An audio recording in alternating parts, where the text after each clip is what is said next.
I can't even in 1 hour tell you everything that happened during the build out. But we finally got it done.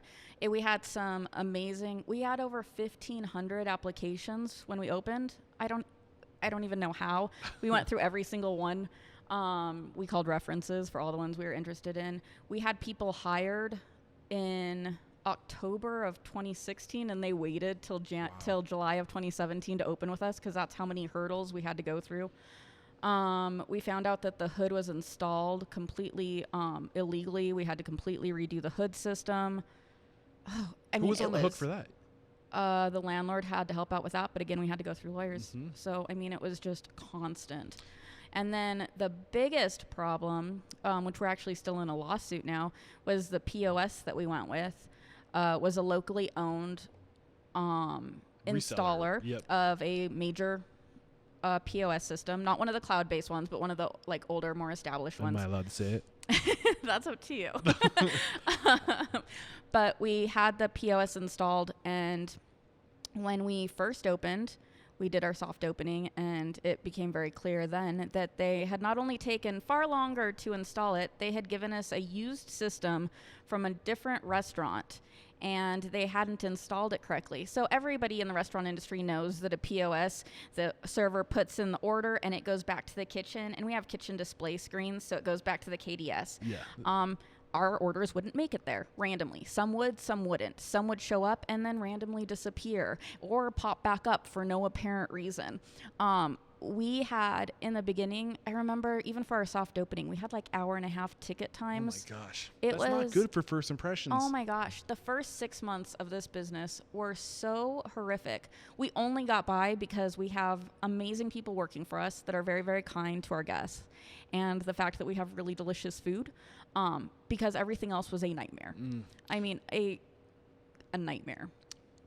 So I don't even know where to start right now. What I want to know is, we hear about these challenges, and I just want to know where were you digging deep inside? How did you find the willpower to continue to show up every day despite all these signs that the universe was showing you that you were on the wrong path, which you've proven to be wrong to this point? But I've heard other people say it, but the mentality that failure isn't an option, it's not.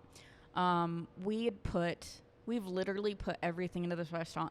My dad's entire life savings, my entire life savings, my husband's entire life savings. My grandma has pitched in. His mom has pitched in.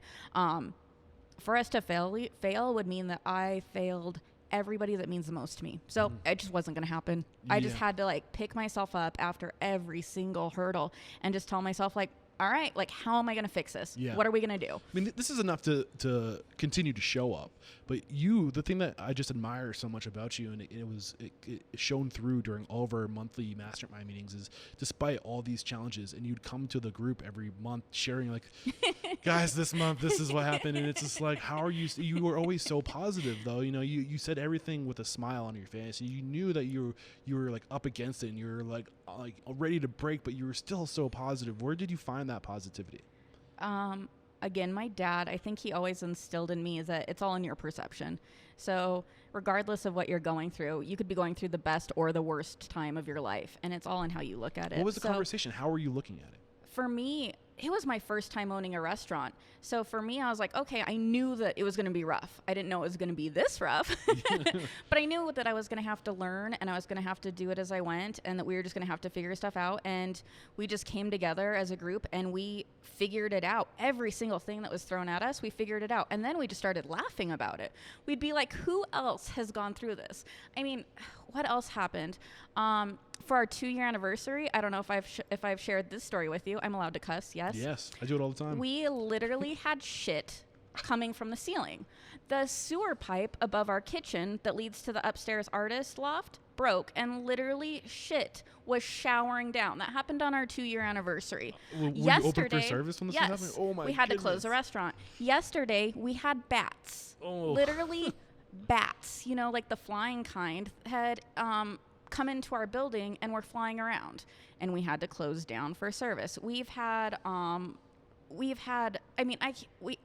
For the first 3 months we were open, that's when we learned about the hood not working properly.